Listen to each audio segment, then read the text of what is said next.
Bien, este es el ejercicio 5A de junio 2012. Es un ejercicio relativamente sencillo, ¿vale? Es de electromagnetismo y concretamente dentro del electromagnetismo es de inducción electromagnética, ¿sí? Entonces, nada, si queréis lo leemos súper rápido. Dice así, una espiral rectangular se encuentra al lado de un hilo conductor rectilíneo infinito por el cual circula una intensidad de corriente I hacia abajo, tal como muestra la figura, que es aquella de allí. Dice, apartado A, si la intensidad de corriente es constante, dibujad el campo magnético creado por el hilo conductor en la región donde se encuentra la espiral. ¿Se trata de un campo magnético constante? Justifica la respuesta. El apartado B dice, si el conductor y la espiral no se mueven, pero la intensidad de corriente que circula por el conductor varía con el tiempo, tal como indica la gráfica, que es esta de aquí, dice, explica razonadamente si se induce o no corriente en la espiral en los intervalos de tiempo siguientes, de 0 a 20 segundos, de 20 segundos a 80 segundos y de 80 segundos a 120 segundos, que como veis la gráfica va haciendo esta de aquí, ¿vale? Dice, ¿en cuál de los tres intervalos de tiempo la corriente inducida es más grande? Justifica la respuesta. Vale, en principio parece un problema bastante asequible, ¿vale? Como veis, cable conductor con espiral al lado, campo generado por el cable conductor, son preguntas muy típicas, entonces nos lo podíamos esperar perfectamente y en principio parece que todo es súper sencillo, ¿vale? De hecho lo es, ¿vale? Fijaros, apartado A, dibuja cuál es el campo que genera el conductor. Nosotros sabemos perfectamente cómo funciona eso del campo generado por un conductor, un hilo conductor, que en un campo es concéntrico a su alrededor, ¿verdad que sí? Para saber cuál es el sentido y la dirección del campo, colocamos la mano derecha de esta manera, y para saber el valor de ese campo magnético utilizamos la ley de Biot-Savart, ¿sí? En este caso, como veis, lo que me piden es un dibujo, es un problema teórico. Lo que pasa es que es muy importante este problema, ese ejemplo de qué es lo que tengo que hacer en problemas que parece como este, que son súper asequibles, ¿no? Y tiraríamos las campanas al vuelo porque este ejercicio es mío, son 2 puntos asegurados, ¿vale? Pues, ¿qué es lo que hay que hacer para no perder nada de nota? ¿Vale? Vamos a fijarnos también en lo que dice la pauta de corrección.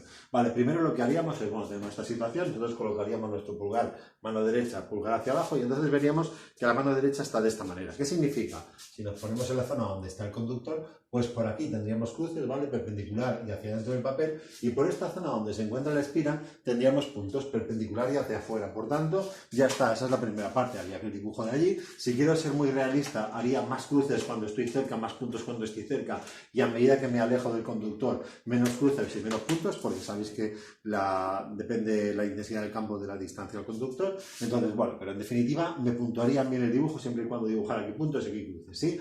Importante, no me voy a hacer un dibujo y me voy a quedar tan tranquilo. Hago el dibujo y además le digo, hey, en la zona donde se encuentra el conductor, el campo es perpendicular al papel y hacia afuera, se lo digo, ¿sí?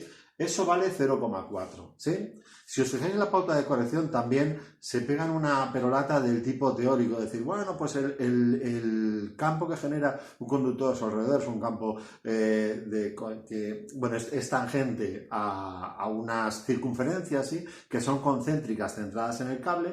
Entonces, a medida que nos vamos alejando de esta circunferencia, pues entonces, a medida que el radio se hace más grande, el campo es más pequeño, ¿vale? Esa perolata, vosotros seguramente no pensaríais en soltarla, pero daos cuenta que ahí la pauta de corrección está puesta y vale 0,4. ¿Qué quiere decir? ¿Veis que pongo aquí descripción? Vendría a ser la descripción de lo que establece la ley de Biot-Savart. ¿Qué quiere decir? Que si no pongo esa descripción, aunque he dibujado bien el campo y he dicho que es perpendicular hacia afuera, ¿me van a quitar 0,4? Pues no lo sé. No lo sé, es decir, en principio la pauta, como veis, lo marcan. Es difícil que si ponéis ese esquema bien puesto y ponéis perpendicular hacia afuera, no os pongan toda la nota, pero por si acaso, nos va a sobrar mucho tiempo, ¿verdad que sí? ¿Qué hay que hacer los 40 minutos? Ya nos han salido un mogollón de cosas. Tenemos que poner las unidades, tenemos que revisar, tenemos que asegurarnos que hacemos las demostraciones que tocan, y también en problemas de estos que me parece que que me los he llevado muertos, ¿vale? Que están garantizados, que tengo toda la nota, pues llego y digo, ostras, por si acaso voy a explicarle bien por qué yo pongo la mano así y resulta que digo hacia afuera o digo hacia adentro. ¿Por qué lo hago? Pues porque hago círculos concéntricos, ¿verdad que sí? Porque establezco de esta forma con la mano derecha, vale, pues eso se lo explico. Pues mire usted, señor corrector, cuando queremos saber este campo, colocamos el pulgar indicando el sentido de la corriente, los otros dedos marcan el círculo que está describiendo el campo magnético, etcétera, etcétera, y el campo magnético en un punto siempre es perpendicular, es tangente a este círculo. Pues se lo decimos, es decir, me vas a hablar mucho tiempo, voy a esa pregunta y me aseguro que te pongo asquerosamente hasta el último dato, que te lo digo todo, ¿sí? ¿Vale? Y entonces nos aseguramos de que no perdemos nota. Vale, en los últimos 0,2 los daba por contestar aquello de si el campo es constante o no es constante. En la pauta de corrección veréis que dice que el campo no es constante porque a medida que nos vamos alejando del conductor se hace más pequeño su algo, vosotros ya sabéis, depende de la distancia, según la ley de Biot-Savart, que os he puesto por aquí en alguna parte, no sé dónde está... os la he puesto por ahí, ¿vale? Pues bueno, según la ley de Biot-Savart, depende de la distancia al conductor, la intensidad de ese campo. Mira, está por aquí, ¿vale? Entonces, bien, eso en realidad yo no estoy del todo de acuerdo con lo que dice la pauta de corrección. Tengo una discrepancia semántica. Yo diría que el campo en la región donde se encuentra el conductor sí que es constante, porque se mantiene igual en el tiempo. ¿Sí? Lo que no es uniforme. No es uniforme porque es más intenso próximo al conductor y es menos intenso cuando me alejo del conductor, pero en cada punto es igual en el tiempo. Dejo pasar el tiempo y ese campo magnético sigue siendo el mismo. Por tanto, yo diría que lo que no es uniforme, pero constante en el sentido de mantenerse en el tiempo, sí que es constante. Mientras la intensidad de corriente sea la que es en este conductor, la que genera este campo, el campo magnético es constante. De todas formas, bueno, pues tendrán más razón los correctores de la PAU que yo, por tanto, eso, os manifiesto esta duda semántica más que nada porque igual vosotros habéis tenido también la misma incertidumbre, ¿vale? Yo para mí hubiera dicho que no es uniforme, pero sí que es constante. Apartado B, vamos al otro. Bueno, el apartado B es muy sencillo también, extraordinariamente sencillo. Me piden mucho menos de lo que me podrían pedir. Me dan un gráfico donde me muestran, bueno, se supone en el apartado B que la espira está fija, que el conductor está fijo, que nada se mueve y que entonces lo que pasa es que yo hago variar la intensidad de corriente que pasa por este conductor. De tal forma que pasa primero de 0 a 1 amperio, luego se mantiene 1 amperio durante 60 segundos más y luego en 20 segundos pasa de 1 amperio a 0, ¿sí? Y me preguntan cuándo es más... Bueno, me preguntan en cuáles de estos momentos se produce corriente inducida y cuándo es más grande, ¿vale? Entonces, la primera cosa es súper fácil, ¿vale? Vosotros lo sabéis, lo tenéis ya salta de la memoria, nada más preguntármelo, ¡pum! Voy y lo suelto, ¿no? Sabemos que las corrientes inducidas se generan solamente cuando hay una variación de flujo y lo tenemos súper interiorizado, ¿vale? Por tanto, ¡pam! Se lo soltamos, se producirá una corriente inducida si varía el flujo con el tiempo. Y si quiero además cojo y te pongo la ley de Faraday-Lenz que expresa que la fuerza electromotriz es la menos derivada del flujo en función del tiempo. Eso valía 0,4. No hacía falta poner la fórmula de Faraday-Lenz, pero nosotros cogemos y se la clavamos si queréis, ¿vale? Entonces, 0,4 por esto. Y luego dice, ¿en qué intervalo se produce? Pues 0,4 por decir que clarísimamente todos lo sabéis, esto es muy fácil, se produce entre el 0 y el 20 porque hay una variación de la intensidad de corriente y esa variación de la intensidad de corriente provocará una variación del flujo, ¿sí?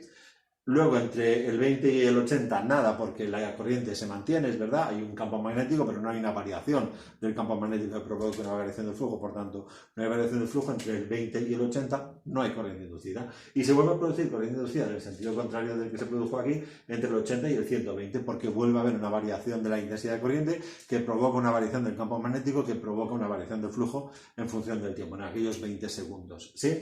Entonces, no hacía falta decir todo esto, pero como veis, daban 0,4 por decir que se producía variación del flujo entre el 0 y el 20 y el 80 y el 120. Yo además lo he argumentado totalmente, que es lo que tenéis que hacer vosotros, no tiene que fallar nada, la argumentación tiene que ser perfecta, tiene que estar todo perfectamente correlacionado y encajado lo uno con lo otro, ¿vale?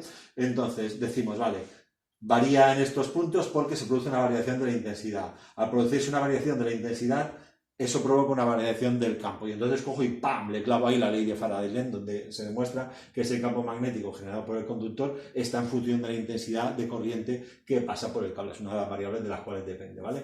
Esta variación en el campo provocaría a su vez una variación en el flujo y como al final lo que mide la fuerza electromotriz es la variación del flujo en función del tiempo, pues claro, ¿Por qué varía el flujo si cambiamos el campo? Pues lo tenéis aquí, porque el flujo era NBA multiplicado por Q de alfa, ¿verdad que sí? Si una de las variables de las cuales depende el flujo, que es el campo, está variando por la variación de la intensidad, pues entonces este flujo cambiará. Y como cambiará en función del tiempo, pues entonces en este intervalo del 0 a 20 y en este del 80 a 120, pues habrá corriente inducida y está ya más que justificado. La última cosa, ¿dónde será más grande la corriente inducida? Pues será más grande en este intervalo de aquí. ¿Cómo lo justificamos? Pues porque se produce, si os dais cuenta, de aquí a aquí se produce la misma variación del flujo porque se ha producido la misma variación de corriente, lo cual provocará la misma variación del campo magnético. Por tanto, la variación del flujo es la misma y lo que pasa es que aquí en este primer intervalo se produce en 20 segundos y en aquel segundo intervalo esa misma variación del flujo emplea 40 segundos. Como la variación del flujo, se lo hemos puesto como la fuerza electromotriz, perdón, es la variación del flujo en función del tiempo, pues entonces al tener una misma variación del flujo aquí en la mitad de tiempo que aquí, significa que aquí se producirá una fuerza electromotriz el doble de grande de la que se produzca en el otro lado. Y si queremos, podemos poner la ley de Faraday-Lenz rollo intervalos, en lugar de rollo diferenciales, que como está aquí, pues rollo intervalos, porque aquí correspondería un intervalo. De hecho, si le podía calcular exactamente cuál es esa variación de flujo si me hubieran dado los datos necesarios. Aquí lo que pasa es que tenemos intensidad y por tanto con intensidad, al no saber la distancia ni nada de eso del punto que estamos considerando, no podemos pasar de esta intensidad al campo porque no podemos completar la ley de Faraday-Lenz, pero con algunos datos más le podría haber dicho exactamente cuánto vale el flujo. No hace falta para decir lo que me están preguntando, que es muy sencillo, que es dónde hay más fuerza electromotriz. Aquí hay una fuerza electromotriz más grande porque el tiempo empleado en hacer la variación de flujo es la mitad y además lo que sí que le puedo decir es que es el doble de grande que en el otro lado. ¿Sí?